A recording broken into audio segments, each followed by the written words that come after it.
Prime Minister Narendra Modi is holding delegation-level talks with Cyprus President and he's speaking there. Let's listen in. सहयोग, सम्मान और समर्थन इस भावनाओं को जीवंत रखा है। हम एक दूसरे की संप्रभुता और क्षेत्रीय अखंडता का सम्मान करते हैं।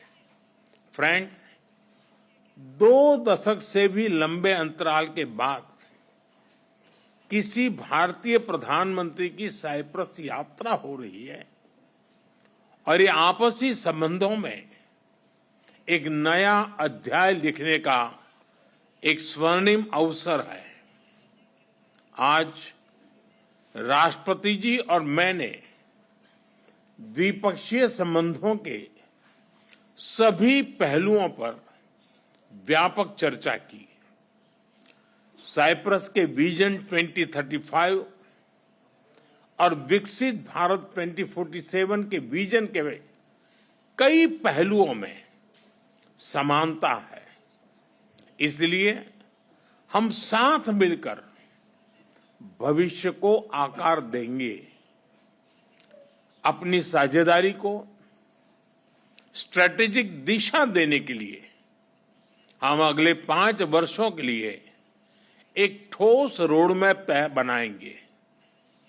रक्षा और सहयोग को और मजबूती देने के लिए द्विपक्षीय डिफेंस कोऑपरेशन प्रोग्राम के तहत रक्षा उद्योग पर बल दिया जाएगा। साइबर और मैरीटाइम सिक्योरिटी पर अलग से डायलॉग शुरू किया जाएगा। क्रॉस बॉर्डर टेररिज्म के विरुद्ध भारत की लड़ाई में साइप्रस के सतत समर्थन के लिए हम बहुत बहुत आभारी हैं। आतंकवाद, ड्रग्स और आर्म्स की तस्करी की रोकथाम के लिए हमारी एजेंसीज के बीच रियल टाइम इंफॉर्मेशन एक्सचेंज का मैकेनिज्म तैयार किया जाएगा। हम दोनों सहमत हैं कि हमारे आपसी व्यापार और निवेश में बहुत पोटेंशियल है। कल राष्ट्रपति जी के साथ मैंने दोनों देशों के आर्थिक संबंधों को लेकर बिजनेस जगत में एक उत्साह और सिनर्जी को महसूस किया। हम एक पारस्परिक लाभकारी भारत और ईयू फ्री ट्रेड एग्रीमेंट को साल के अंत तक संपन्न करने के लिए काम कर रहे हैं। इस साल भारत, साइप्रस और ग्रीस बिजनेस और इन्वेस्टमेंट काउंसिल भी लॉन्च किया गया है। इन इनिशिएटिव से दोनों देशों के बीच आपसी व्यापार और निवेश को भी बल मिलेगा। Technology, innovation, health, agriculture, renewable energy, climate justice जैसे क्षेत्रों में आपसी सहयोग पर भी विस्तार से बात हुई है। साइप्रस में योग और आयुर्वेद के प्रसार को देखकर हम उत्साहित हैं।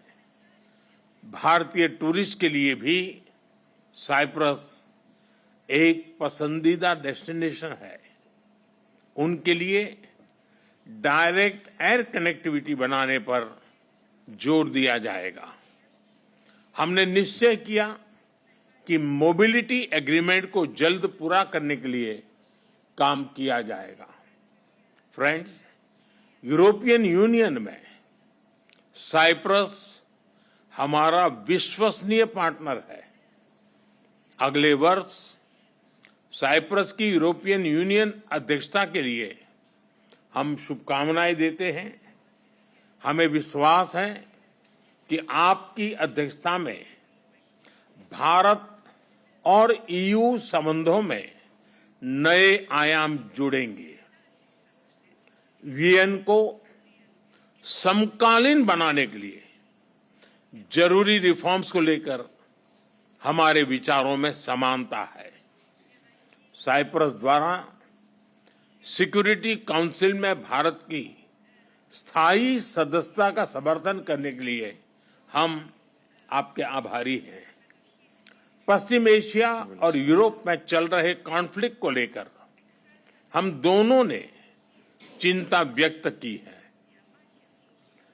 इनका नकारात्मक प्रभाव केवल उस क्षेत्र तक सीमित नहीं है। हम दोनों मानते हैं कि यह युद्ध का युग नहीं है।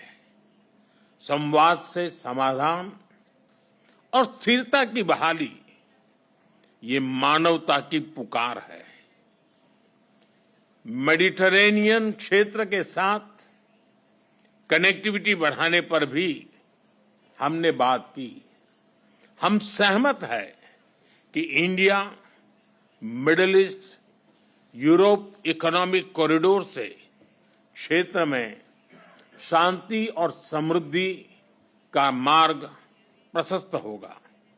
राष्ट्रपति जी, मैं आपको भारत यात्रा के लिए सादर निमंत्रित करता हूं। आशा करता हूं जल्द ही भारत में आपका स्वागत करने का अवसर मिलेगा।